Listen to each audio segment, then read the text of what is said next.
You know, when you've been talking to somebody for a while, or it doesn't even have to be a while, and it can also be like friendship and not relationship, like partner, boyfriend, girlfriend. But when you've been with someone and it ends,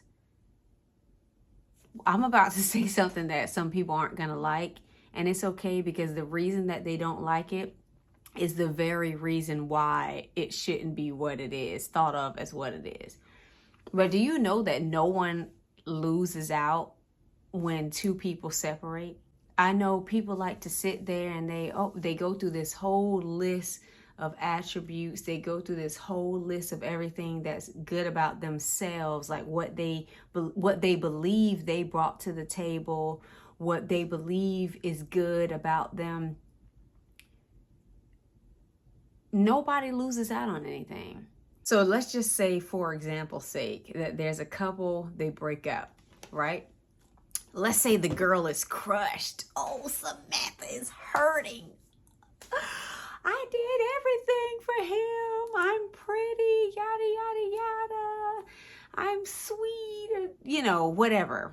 Whatever she could think of about herself, or whatever her friends or the people that are her support system can think about concerning her, that they believe is a good reason why she was the perfect match or a good match for the guy. So they'll run down the list and then they'll say, well, you know what? It's his loss. When you think about purpose and when you think about what relationships are meant to do, which is get you to look at yourself. So the person that you're with, in a way, between situations and them being who they are, will get you to face yourself, and you begin to make changes and you grow, right? Samantha can be the prettiest girl on earth. She could be the sweetest girl on earth. She could be, for lack of better terms, the most submissive girl on earth. The Lord sees that this person that she's with can no longer grow in the direction that he needs him to grow by being with someone like her.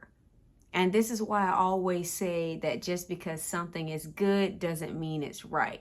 Samantha could be a good girl. She could be a great girl, a nice girl. Everything about her, wow, wonderful, but not for the person that she was with.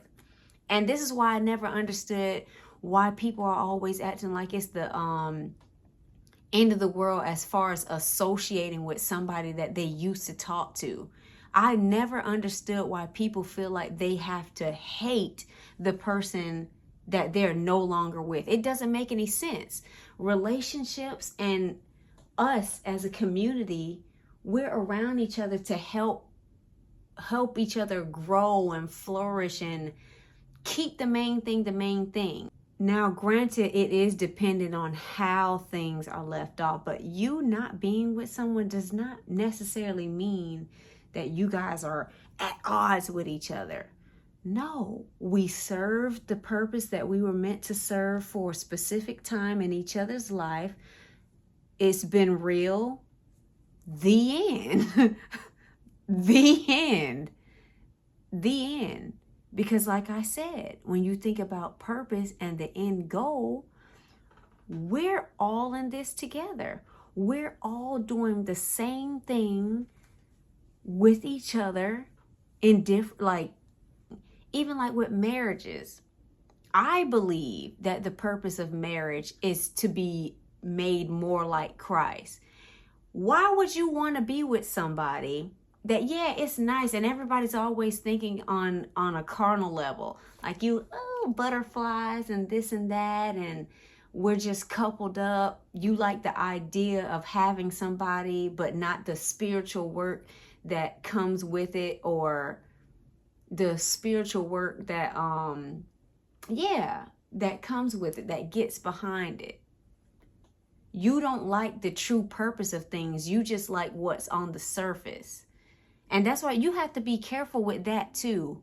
When you say, oh, it's his loss or it's her loss. Because even the concept of that in your mind, the ability for you to think something like that is rooted in like self-righteousness in a way, like rooted in pride, self-righteousness. Because in your mind, remember, you're not thinking about the purpose of you being with the person. You're not thinking about what needs to be cultivated in not only the other person, but in you as well. So while you're sitting here, let's go back to the example of Samantha. Samantha could be the sweetest girl in the world. Maybe she gave all that she had. But that was the problem. She was given so much that it was causing her to create this monster, she was enabling him, right? This is just an example. She was enabling him. She was creating a dependent follower. You're talking about you want to spend the rest of your life with this person. You're in a relationship with them, hoping for it to lead to marriage and kids and all this stuff. You're hoping for that. As nice as it is that you're sweet, as nice as it is that you would give your all, that you have given your all to him, you're teaching him to depend on you. But you're going to need a leader when it's time for you to get married. So now what Samantha will end up with is a man that's always dependent on her, coming to her for guidance and all that stuff. Well, Samantha, honey, when it's time for you to walk in your role as a wife and a mom, you're going to have other fish to fry. You're going to have other things to worry about because you're going to have to play two positions in a sense, because that what you believe to be good wasn't the right thing for the kind of person that Johnny was. Nobody loses out on anything. If a relationship separates, if both parties are no longer in any way being cultivated and growing in the direction that the Lord would want them to grow. You know what that makes me think of? And I don't know the verse like word for word, but it talks about how he'll cut the vines that are no longer, what is it? Well, anyways, and I'm sure it's not the same context, but it just reminds me of the scripture where it says that every tree that's not bearing good fruit will get chopped down. Cut the crap. You have to stick to purpose. You have to really, I know we as humans, we like to get in our feelings, but this is why you can't be controlled by your emotions. Because when you're controlled by your emotions, you don't look at things for exactly what they are. You look at things on the surface. You're not going to dig deep and look at the purpose like, oh, this is over? Well, maybe this, that. No, you're going to say this is over. It's over because of this, not realizing that that's just, you just wiping the dust off the top. You can't see everything that's going on in a person. You barely can see everything that is going on within yourself. At least not in the way that the Lord can. So yeah, I just wanted to say that regardless of carnal perspectives, all of us are being cultivated. All of us are being molded. All of us are being transformed in one way or another. So when that time has come to a head for two people to separate, when there's either no more growth taking place, or I want to say if there's regression, or or if the mission is just complete. When that separation takes place, get the thought out of your head that someone is missing out because they don't have you anymore. Keep the main thing the main thing. And believe me, I know there's always going to be that person, why does it always have to be the girl? That was just an example.